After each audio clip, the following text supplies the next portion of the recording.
নমস্কার বন্ধুরা, আহারে বাহার রান্নাঘরে আপনাদের সবাইকে স্বাগত। আজকে আমি বেগুন আর মুগ ডালের একটি স্পেশাল রেসিপি আপনাদের সাথে শেয়ার করতে চলেছি।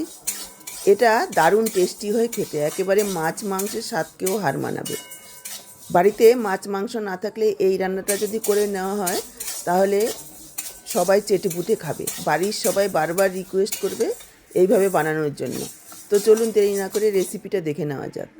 বেগুন আর মুগ ডালের রেসিপিটা করার জন্য দেখুন এখানে আমি হাফ কাপ মুগ ডাল হালকা ভেজে নিয়েছি।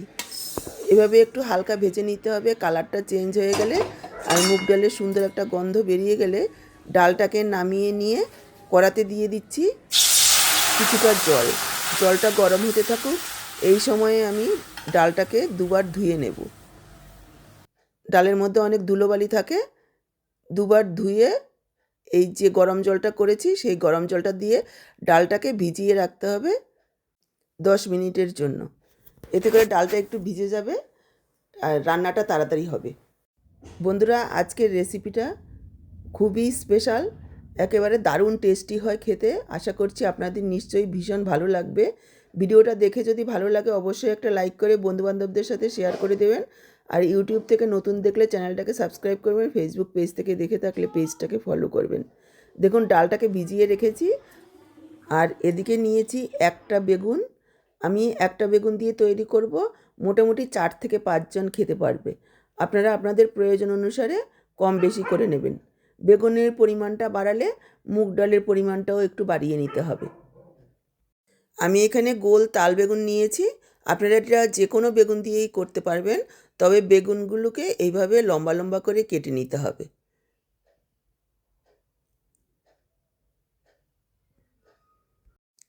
বেগুনটাকে কাটার আগেই আমি ধুয়ে নিয়েছি, আর ধোয়ার প্রয়োজন নেই। এবার দেখুন বেগুনের মধ্যে দিয়ে দিলাম একটু হলুদ গুঁড়ো।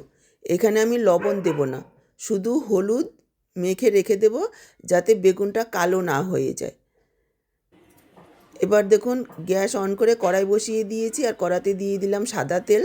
আমি আজকে রান্নাটা সাদা তেলে করছি, আপনারা আপনাদের পছন্দ অনুযায়ী রান্নার তেল দিয়ে করতে পারেন। তেল গরম হয়ে গেলে আমরা প্রথমে বেগুনগুলোকে ভেজে নেব। গ্যাসের ফ্লেমটাকে হাইতে রেখে বেগুনটাকে ভাজতে হবে। বেগুনটা যাতে নরম না হয়ে যায়, উপরে কালারটা চলে আসবে, হালকা ভাজা করতে হবে বেগুনগুলোকে। আপনাদের যদি অনেক বেশি বেগুন হয় তাহলে একবারে দিয়ে ভাজবেন না, 2 থেকে 3 বারে ভাজতে হবে। একবারে বেশি পরিমাণে বেগুন দিয়ে দিলে বেগুনগুলো নরম হয়ে গলে যাবে, গোটা থাকবে না। এই বেগুনগুলো রান্নার পরও গোটা গোটা থাকবে, সেইভাবে ভেজে নিতে হবে। আমি আজকে সম্পূর্ণ নিরামিষভাবে রান্নাটা করব, তবে নিরামিষ যারা খান তারা তো ভালোবাসবেই, আর যারা আমিষভোজী তারাও এটা একবার খেলে বারবার খেতে চাইবে। অনেকেই শনিবার মঙ্গলবার নিরামিষ খান, সেই দিন যদি এই রান্নাটা করে নেওয়া হয় তাহলে কিন্তু আর কোনো রকম চিন্তা করতে হবে না, এই এক পদ দিয়েই খাওয়া হয়ে যাবে। দেখুন বেগুনগুলোকে লালচে করে ভেজে নিয়েছি, এবার বেগুনগুলোকে তুলে রাখবো। বেগুন তোলার সময় সাইডে এভাবে একটু হালকা চাপ দিয়ে তুলব, তাহলে এক্সট্রা যে তেলটা রয়েছে সেটা কড়াতেই থেকে যাবে। বেগুনগুলো তুলে নিয়ে বাকি যে তেলটা রয়েছে তার মধ্যে দিয়ে দিলাম 2টো শুকনো লঙ্কা, একটা তেজপাতা আর হাফ চা চামচ গোটা জিরে। লো ফ্লেমে কয়েক সেকেন্ড ভেজে নেব। ফোড়নের সুন্দর গন্ধ বেরিয়ে গেলে এখানে আমরা যোগ করে দেব সামান্য একটু হিং। একটু হিং দিলে টেস্টটা ভালো আসবে। হিং ছাড়াও রান্নাটা করা যাবে, তবে এই সময় গ্যাসের ফ্লেমটাকে লোতে রাখতে হবে, তা না হলে কিন্তু হিংটা পুড়ে যাবে। হিং যাতে পুড়ে না যায়, হিং দেওয়ার কারণে যেমন টেস্ট বাড়ে সেরকমই হিং পুড়ে গেলে কিন্তু টেস্ট নষ্ট হবে। এবার একটু নাড়াচাড়া করে নিয়ে যোগ করে দিচ্ছি আদা আর কাঁচা লঙ্কার পেস্ট। এখানে আমি একটু দানা দানা করে পেস্ট করে যোগ করেছি। 1/2 ইঞ্চি পরিমাণ আদা আর 3টে কাঁচা লঙ্কা। কাঁচা লঙ্কাগুলো ঝাল কম সেজন্য আমি 3টে দিয়েছি, আপনারা ঝাল বুঝে যোগ করবেন। এবার আদা কাঁচা লঙ্কাটাকে কাঁচা গন্ধ যাওয়া পর্যন্ত একটু ভেজে নিতে হবে। তারপর এখানে আমি যোগ করে দিলাম অল্প পরিমাণে একটু জল, কেননা এখানে আমি গুঁড়ো মশলা যোগ করব। যদি মশলাগুলো আগের থেকে ভেজানো থাকে তাহলে আর জল দেওয়ার প্রয়োজন নেই। দিয়ে দিলাম হাফ চা চামচ হলুদ গুঁড়ো, হাফ চা চামচ ধনের গুঁড়ো, হাফ চা চামচ জিরের গুঁড়ো, আর হাফ চা চামচ দিয়েছি কাশ্মীরি লাল লঙ্কার গুঁড়ো। ঝালটা কাঁচা লঙ্কার ঝালেই হবে, কালারের জন্য আমি হাফ চা চামচ কাশ্মীরি লাল লঙ্কার গুঁড়ো দিয়েছি। কাশ্মীরি লাল লঙ্কার গুঁড়োটা চাইলে আপনারা স্কিপও করতে পারেন। আর দিয়ে দিলাম পরিমাণ মতো লবণ। এবার মশলাটাকে কষিয়ে নেব। যোগ করে দিলাম হাফ চা চামচ চিনি। এই সময় চিনিটা দিলে টেস্টটাও ভালো হবে, কালারটাও সুন্দর হবে। এবার মশলাটাকে কষিয়ে নিচ্ছি। যদি মশলাটা শুকনো মনে হয় কষাতে কষাতে, তাহলে অল্প পরিমাণে জল দিয়ে আবারও মশলাটাকে কষিয়ে নিতে হবে। রেসিপিটা খুবই সহজ আর সাধারণ, কিন্তু খেতে অসাধারণ টেস্ট। আপনারা কে কে এইভাবে বেগুন দিয়ে মুগ ডাল বাড়িতে রান্না করে খেয়েছেন কমেন্টে জানাবেন। আমার রান্নাগুলো যাদের ভালো লাগে, যারা সাবস্ক্রাইব করে রেখেছেন, তাদের অসংখ্য ধন্যবাদ। আর যারা সাবস্ক্রাইব করেনি তাদের অনুরোধ করব অবশ্যই একবার সাবস্ক্রাইব করে দেবেন। 1 লাখ পূরণ হতে আর মাত্র 6000 বন্ধুর প্রয়োজন। আপনারা যদি সাথে থাকেন তাহলে অবশ্যই আমার এই স্বপ্নটা পূরণ হবে। দেখুন মশলাটাকে খুব ভালোভাবে কষিয়ে নিয়েছি, মশলা তেল ছেড়েছে। এবার আমি দিয়ে দিলাম মুগ ডালগুলো।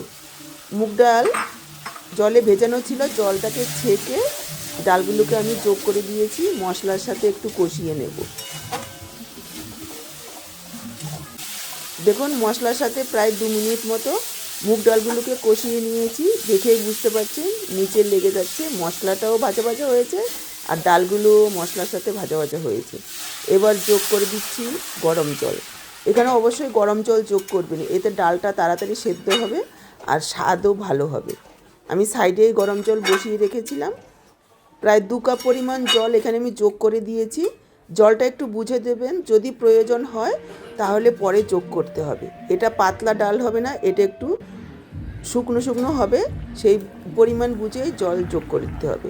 দেখুন ঢাকা দিয়ে প্রায় 7-8 মিনিট রান্না করে নিয়েছি, যাতে ডালগুলো সেদ্ধ হয়ে যায়। দেখুন ডালগুলো ফাটা ফাটা হয়েছে, সেদ্ধ হয়েছে অথচ গলে যায়নি। এইভাবেই সেদ্ধটা করতে হবে। একবার দেখিয়ে দিচ্ছি। দেখুন এভাবে গোটা গোটা থাকলে খাওয়ার সময় যখন মুখে পড়বে খেতে ভীষণ ভালো লাগবে, আর একবারে গলিয়ে ফেললে টেস্ট নষ্ট হবে। এবার ভেজে রাখা বেগুনগুলো যোগ করে দিচ্ছি। বেগুনগুলো দেওয়ার পর হালকা হাতে মিশিয়ে নেব, খুব বেশি নাড়াচাড়া করব না, বেগুনগুলো যাতে গলে না যায়। আর মিডিয়াম ফ্লেমে 2 থেকে 3 মিনিট ফুটিয়ে নেব। দেখুন 2-3 মিনিট ফুটিয়ে নিয়েছি। এবার আমি যোগ করে দিচ্ছি হাফ চা চামচ গরম মশলার গুঁড়ো। যদি আপনাদের ডালটা খুব শুকনো মনে হয় তাহলে এই সময়ে একটু গরম জল যোগ করে অ্যাডজাস্ট করে নেবেন, কিন্তু এই ডাল আর বেগুনের রেসিপিটা এরকমই ঘন ঘন হবে। আর যোগ করে দিলাম দেখুন 1 চা চামচ ঘি। যেহেতু নিরামিষ আরও মুগ ডাল, একটু ঘি দিলে খেতে ভালো লাগবে, কিন্তু ঘি ছাড়াও রান্নাটা শেষ করা যাবে, তবে ঘি দিলে একটু খেতে ভালো লাগবে। দেখুন এবার হালকা হাতে মিশিয়ে নিলাম। গ্যাসটাকে অফ করে ঢেকে রেখে দেবো 5 মিনিট। 5 মিনিট পর পরিবেশন করে দেখাচ্ছি। দেখুন একবার ফাইনাল লুকটা, দেখেই বুঝতে পারছেন কতটা লোভনীয় হয়েছে দেখতে, খেতেও অসাধারণ হয়। নিরামিষ দুপুরে এই রকম একটা রেসিপি হলে আর কিচ্ছু লাগবে না, পুরো ভাত এটা দিয়েই খাওয়া হয়ে যাবে। তাহলে বন্ধুরা আজকের ভিডিওটা যদি আপনাদের ভালো লাগে অবশ্যই একটা লাইক করে ভিডিওটাকে শেয়ার করে দেবেন বন্ধুবান্ধবদের সাথে। আর ইউটিউব থেকে নতুন দেখলে চ্যানেলটাকে সাবস্ক্রাইব করবেন এইরকমই সহজ দারুণ টেস্টি ঘরোয়া রেসিপিগুলো পাওয়ার জন্য। ফেসবুক পেজ থেকে দেখে থাকলে পেজটাকে ফলো করবেন। আজকে এই পর্যন্ত, আবার দেখা হবে নতুন কোনো রেসিপির সাথে। সবাই ভালো থাকবেন, সুস্থ থাকবেন। সবাইকে অসংখ্য ধন্যবাদ।